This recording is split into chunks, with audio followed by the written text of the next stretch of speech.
Fault number 166 is Darius Boyd. Darius made his Origin debut in Game 2 of the 2008 series, scoring 2 tries.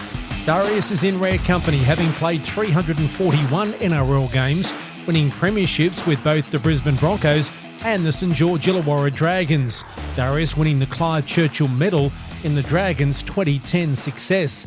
Darius also holds the record for the most test matches played for Australia without tasting defeat, a staggering 23 games. The next best is 13.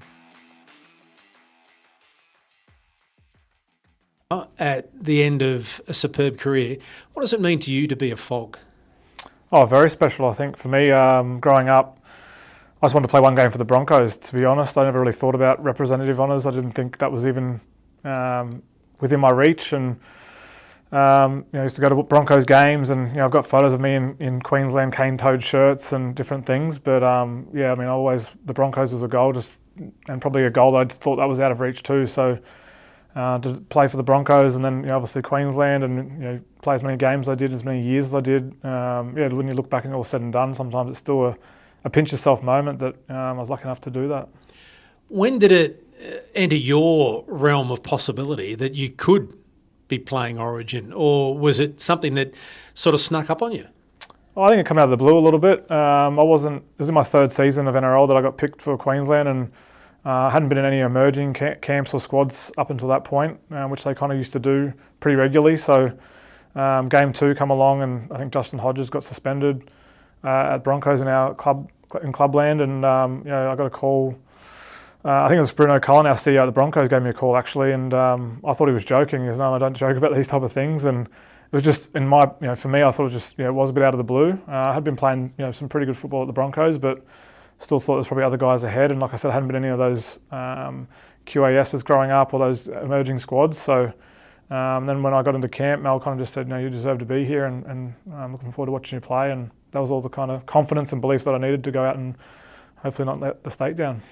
When you knew that Bruno wasn't joking, what was the reaction after? Was it a daunting thing for you to all of a sudden be in that Origin arena, or was it one that you were excited about, or a mixture of both? Yeah, I think it's a bit of both. It's such a long time ago now to remember it exactly, but I remember Wayne used to always give really good advice with different things, and he kind of just told me not to read the papers or the fanfare around it and just go in there and get your job done. And I'm glad I did, because my grandmother used to always keep all the paper clippings, and reading them afterwards, there's a lot of how they're going to attack me. New South Wales going to put bombs up and making it my night hell out there. So I'm glad I didn't read the papers and listen to the media, because it probably would have made my nerves and overwhelmed my performance maybe. But it was an overwhelming experience. When we won that game 30-0. I scored a couple of tries thanks to GI's brilliance. So it was a pretty dream and surreal moment.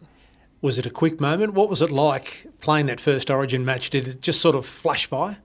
Yeah, well, I think in that too, you just can't hear anything out there. I mean, I've been to Broncos games when it's packed, obviously, and that's amazing, and obviously have all your fans in the stands, but Queensland Origin's next level, and I've been lucky enough to go overseas and play at different amazing stadiums and Premier League stadiums around the world, and my personal opinion, I still believe that playing for Queensland at Suncorp is the pinnacle, and it's just something that, when you look back on some of those games and some of the success we had, it's pretty special. Do you think the environment that has been created over so many years, going back to Game 1 when Arthur led the team out, helps players like yourself, a young bloke, when you come in to that Origin side for the first time? Do you think that environment that has been created makes it easier for players? I think so, and I think it's been a great job by all the coaches that have come over the last 30-something years to keep instilling that culture in the environment. When I come in, obviously Mal was the coach, and he was big on the past and letting us know what Queensland players had to go through before it got to State of Origin like it is today, and playing for the opposition or not even getting picked at all. And obviously we go out to regional places in Queensland and give back to the community as well. So just really understanding, I suppose, you're not just playing for yourself, for your family, you're playing for the whole state and what it means to people. And I think that's something that we never took for granted, and really always enjoyed our time in the Queensland jersey. What impact did that have on you when you travelled across the state for those camps that got you to meet people out in the bush and, that means so much to them, Origin time of year?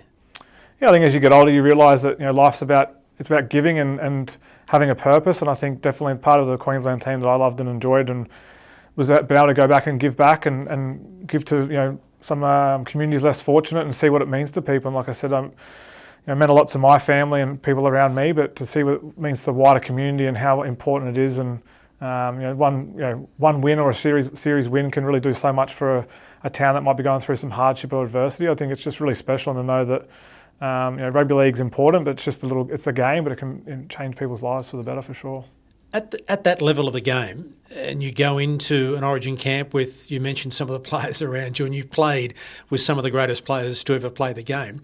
Are there any doubts at all? Do you wonder whether or not, am I up to this at all? Do you have those in the back of your mind? Yeah, I think so originally, and I think fear of failure, the expectation, pressure. There is that sense of that as well, but I think the whole week of camp, and I think I owe a lot of that to Mel and the way he used to run the camps and the 10 days or whatnot. It would have been in camp, that the culture, the environment, past players, the history, just learning off some of the, like you said, some of the greats of the game that are in your team. I think it all just settles the nerves, and I think something that made my job a lot easier was just knowing that you felt like you belonged, and I think Mel made you believe and trust in not only yourself but everyone around you, and I think that made your job easier. Did it make you a better player when you went back to play in the NRL with the Broncos, do you think? Yeah, I think you see that even today. I think every time that someone goes off to play representative football, I think they come back with some more leadership qualities for sure. When I started seeing obviously Lockie, Bill Slater, Cam Smith, some of these guys, Petro, the level of professionalism, the standards they hold. I probably wasn't at that level at a young age when I first played Origin. So you think about massages and stretching and your diet and your sleep, some of your routine stuff. That was something that I really picked up from a lot of those guys, and that was if I wanted to go to the next level in my career, I needed to adapt some of those traits that they had. Take us back to 2006. You make your NRL debut against the Cowboys, and in that same year, you're playing in a grand final. It must have seemed like an extraordinary journey that had been so quick, and here you are as a premiership winner. Yeah, I think I probably took it for granted a little bit, I guess. When I look back, I think you probably just, it's a bit of a whirlwind. It all happened so fast. Like I said, I wanted to play one game for the club and did that, and you start to play a few games, and the season goes really quickly, and then the grand final comes around, and just happened to be in the right place at the right time. I guess playing with Lockyer and Sivana Siva, Shane Webke, the names are endless of the team we had, and we were underdogs against a really hot Melbourne side, but I guess that experience got us over the line, and I was a part of that. I'm very grateful to Wayne for giving me that opportunity as a young kid, and realised pretty quickly that grand final success doesn't happen every year. Well, it's interesting because a lot of people, you hear a lot of young players that get that success early, sort of tend to take it for granted, but you sort of learnt that it isn't something that comes along that easily, despite the fact you won another one later with the Dragons. To win one in your first year is unusual, and you learnt from it. Yeah, definitely. I think it's something that I had to turn myself into a professional. Obviously playing at that level and to be consistent and play over a long period of time, and to keep turning up and keep your position and hopefully try for those representative honours. You have to keep evolving and growing, and that's something I learnt, that I had to keep pushing myself in the pre-season and working towards wherever I wanted to go in my career. And I learnt pretty quickly. I think next year in 2007 we had a few injuries, and we got flogged by Melbourne down in Melbourne in the first round, and we were out of the finals contention. So yeah, it had some good times in rugby league with wins and with wins, and had some challenges with some losses. But it's all great learning experience for sure. Representing your country, you hold the record for the most test matches without having lost a test, which is quite extraordinary, 23 of those. Does that sort of sit and you think, wow, that is a wonderful achievement as well? Yeah, I guess when you finish, it's nice to have some of those things, but a lot of luck, I think, involved too. Whether I didn't get picked for a team or I was in the squad but didn't play in the game that Australia may have lost, but I wouldn't call myself a lucky charm or anything. Maybe just, again, in the right spot at the right time. But yeah, very thoroughly enjoyed my time playing for Australia. Had some great coaches, Ricky Stewart, Tim Sheens, Mel on the back end as well. So, and again, playing with the best players in the world, going overseas on tours, World Cups and Four Nations. Get to see the world and play a sport you love. It's pretty special. What are your memories of your first test against PNG? I remember Laurie Daly coming into camp, and he told us that you'd never be more sore than when you played against the PNG side, and it was pretty true. I think we won the game comfortably in the end. But yeah, there's some tough guys there. They got some, great body shapes for rugby league. They hit hard, and it was a hot, humid day in Townsville. So we got the win. Happy about that, and it was great to start off my international career. The move from the Broncos to the Dragons, take us back to that time in your life, and how big a decision was that for you to go from Brisbane down to Wollongong?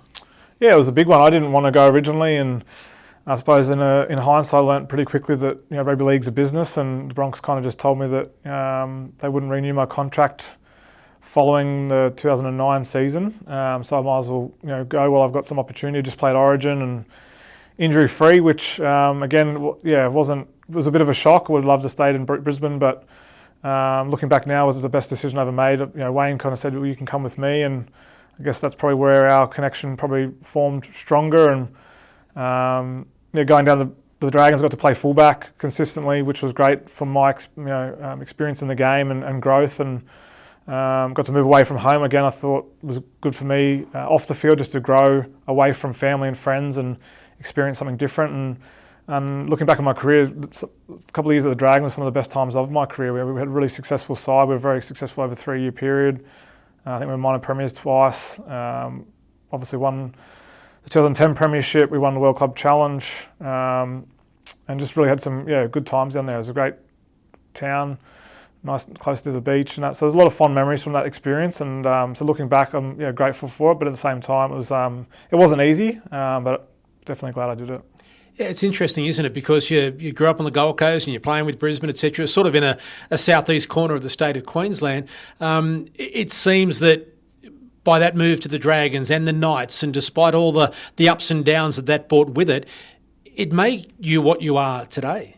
Yeah, definitely. In my Newcastle experience, we had some challenges on the field. I had some challenges off the field, my mental health as well. And again, I really look back positively on that experience. Again, we had some good times and some bad times, that ultimately I learned so much about myself, where I probably wouldn't be in the position I am today, both on and off the field, if I didn't go through those challenging times. So I was able to take some time out of the game and learn a lot in those Newcastle times, work on myself away from rugby league to hopefully come back to the game and just to life in general, being a better person and more happy and healthy in my mindset. So again, like I said, it was some challenging parts of that period, but look at it as a positive from now for sure. Then returned to Brisbane and named captain of a club you grew up supporting and adoring. What did that mean to you? Yeah, I think I got emotional in the press conference, so it obviously meant a lot. It's something that I never thought possible, and anyone that knew me, previously to getting some help with my, mindset probably would have thought that was a, less than 1% chance of happening, and it was something that I had to grow into as a leader and become, and it's something that's never come naturally to me. I guess it's something that lead by example more than my words. But obviously very grateful for Wayne too. Wayne's been a big part of my life on and off the field, and gave me an opportunity to play in a grand final. Gave me an opportunity to go down to the Dragons against Newcastle. Gave me another opportunity to come back to Brisbane. Gave me an opportunity to be the captain of the club as well. So very grateful to Wayne.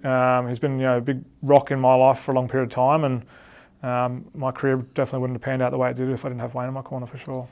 Nearly 400 games at the elite level, if you include NRL and Test and State and Prime Minister's 13, etc.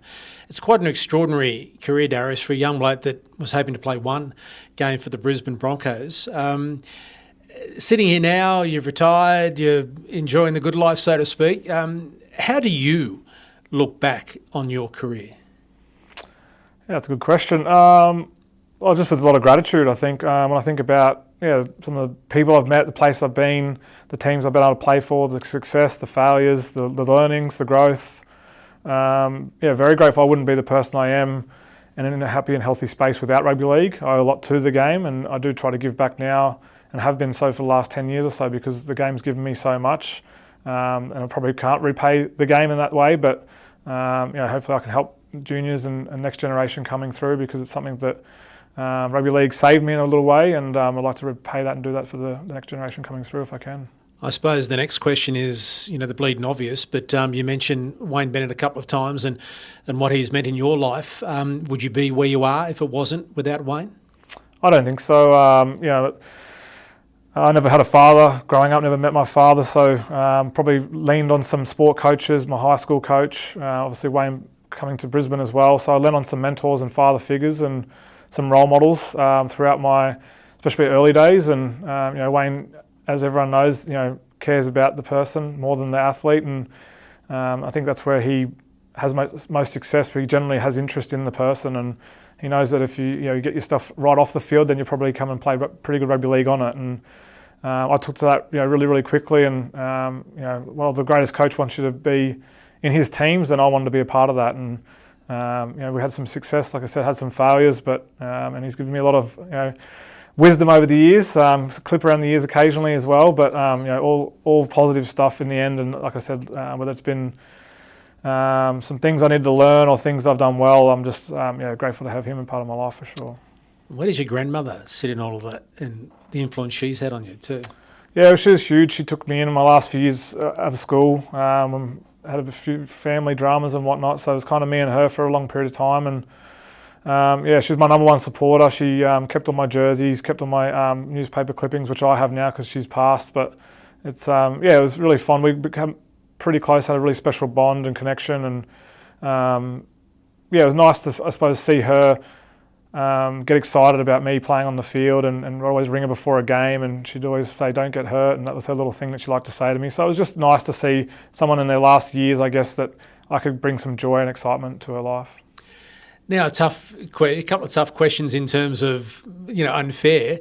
Out of those nearly 400 games, is there one game that stands out or one moment you might like to relive from those? Relive, so like a bad moment?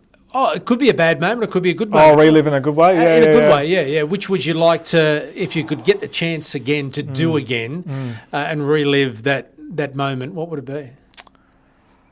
That's a hard question. I think as much as we like to focus on the positive, we always seem to look at the negatives. So I'd say probably the 2015 grand final. I think as much as great that I won 2 grand finals, I would have loved to have won my third. And we were so close and definitely deserving, but the Cowboys got us on the night. So happy that it was a Queensland team rather than a New South Wales team that had to beat us. But if I could take an opportunity at a game, would probably be that one for sure. So it still burns? Yeah, definitely. I think and it was a great grand final. I remember going down to Sydney and Cowboys fans were giving us well wishes, and I'm sure Broncos fans were doing that the same to the Cowboys. All Queensland grand final. Normally you go to Sydney and you're getting booed and sprayed, and it's not a nice time. And it was just a really cool experience to be a part of an all Queensland grand final, and the way it went down and the drama and the theatre of it. It's one of those games that's probably going to be relived for the rest of my days, and I'm going to have to sit through it and watch us not win it. So yeah, I'd like to relive that and change the outcome for sure. And I suppose it was the way it came about too. You were so close, and then that try from Cole Felt, etc. That most probably adds to that, I suppose. Yeah, I think I think there's a clip of him scoring and me dropping down to my hands and knees in the corner, and the game still wasn't over yet, but it was always hard to come back when you have that with momentum and the way that kind of finished. And JT hits the post with the goal kick, so it goes to overtime, and rest is history after that, I guess. But yeah, I think it's one of those games that you always look back on fond memories, but you always think about the what ifs and the ones that got away, and I think that's one for sure for us. Well, speaking of fond memories, not necessarily on the field, part of being in a sporting team or a sporting environment is the relationships you build and the times you have with your mates. Is there a time off the field that stands out for you as well? Good question. I think I really loved the Origin camps. I really just enjoyed that time. One thing I think I loved about it was we had the same team for such a long period of time, so we become really close. Obviously, Mel was a big part of that as well, and the staff. But we started to have children over that period of time, so kids started to become friendly. Wives and girlfriends would become friendly as well, and I just really enjoyed those times of the year. It was 6 weeks of the year, obviously broken up, but it really gave you time to rest, rejuvenate your body. We got to spend different times, whether it was down the Central Coast in Sydney, the Sunshine Coast, Gold Coast. We trained hard and we were intense, but when we weren't there, we were having coffees, we were spending time together, having dinners out, and just enjoying each other's company. And I think that's what built part of that success for such a long time, was that it was a really good, strong bond and connection, and there's a lot of trust, and a lot of confidence in the group to keep going out there and doing the job. You've played with some great players in your career. Is there one that stands out for you? Oh, that's a really hard question too. Yeah, I'm probably biased. I always say my left edge. It was JT, GI, and myself. I think we had a pretty good combination there with JT would throw me a cutout ball and everyone would go and try and tackle GI because he was the weapon, and I'd just get the rewards in that sense, or GI would fend off about 4 blokes and then just give me a little tap over for a try. So, yeah, pretty lucky to play on that edge of the Queensland side in such a pretty cool era, and I think I really enjoyed my time with those two for sure. Even now, it must, when you sit there talking about that, you must think, wow, Jonathan Thurston, Greg Inglis, and then me. It's almost surreal in some respects, even though, you shouldn't. I'm not saying that you sell yourself short in any respect, but the fact that there's that side that you're playing in with some of the greats of all time. Even now, you must sit there and shake your head at the quality of player that you managed to play with.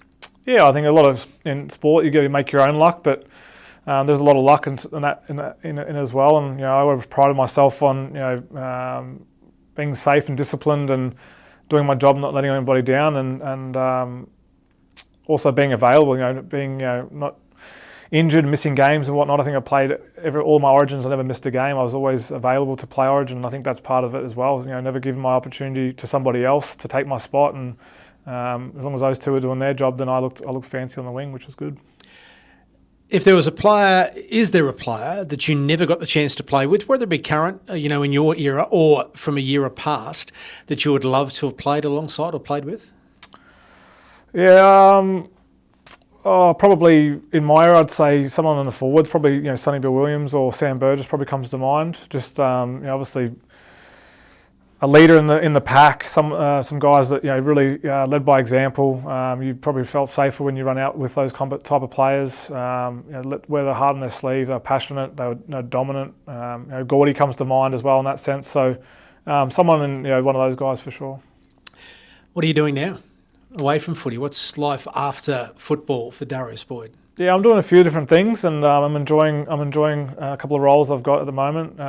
Doing a couple of things at the Broncos in the community space and also coaching space as well, which, again, grateful to even have those opportunities to do that post rugby league. And I'm really passionate about the mental health space, going through my own struggles, and my mum suffering with mental illness as well.